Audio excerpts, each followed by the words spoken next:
This has been going on amazingly for 8 years. We were hoping that it might work for a year, and it's lasted for 8 and it's still going, so I guess that's tantamount to a miracle if you put it in biblical terms.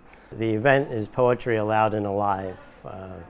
It's basically we have a featured reader and we have an open mic.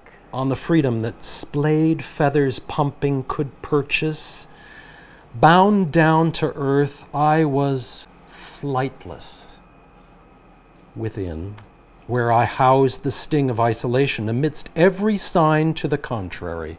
A lot of venues, sad to say, people come because they have their poetry, and basically they come to the venue and endure the program so that they can have their turn to speak.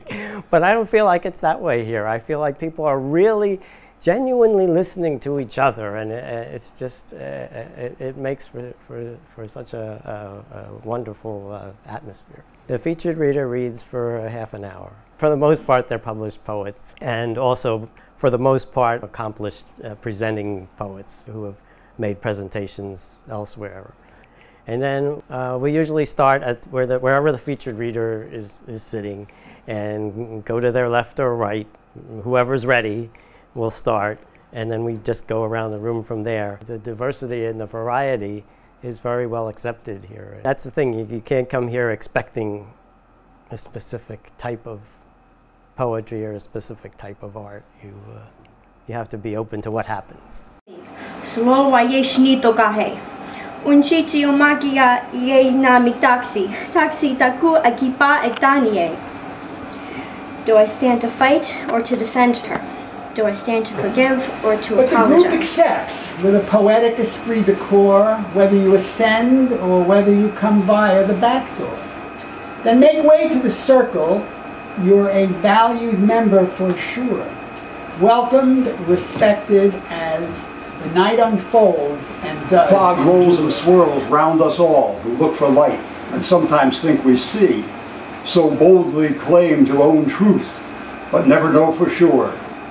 Yet in us rests a bit of stuff that, touched by warmth, stirs, struck by light, wakes, licked by fire, ignites. There's a whole different dynamic when you arrange an audience in a circle than when you have rows of people lined up. There's a lot more interaction, there's a lot more opportunity for interaction. People feel a lot freer to speak out a little bit, and it gives a lot more face-to-face interaction and opportunity for interaction. The bookstore is the Big Blue Marble Bookstore, which they've been very gracious to allow us to have this event every fourth Friday for 8 years. It starts at 7:15, and we're usually done by about 9.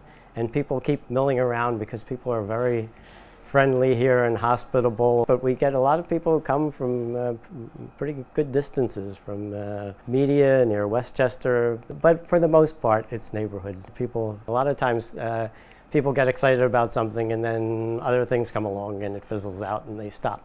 And that has happened with many people. We've had people who have been regulars for a while and then they drop off. But then other people come and become regulars for a while. I hardly have to do anything, basically. It's a very easy event to host because you don't have to prod people into saying something. I mean, there's always interesting conversation going on. Sometimes I feel like even if I didn't get the event started, people could make an evening of it without me, without the featured reader.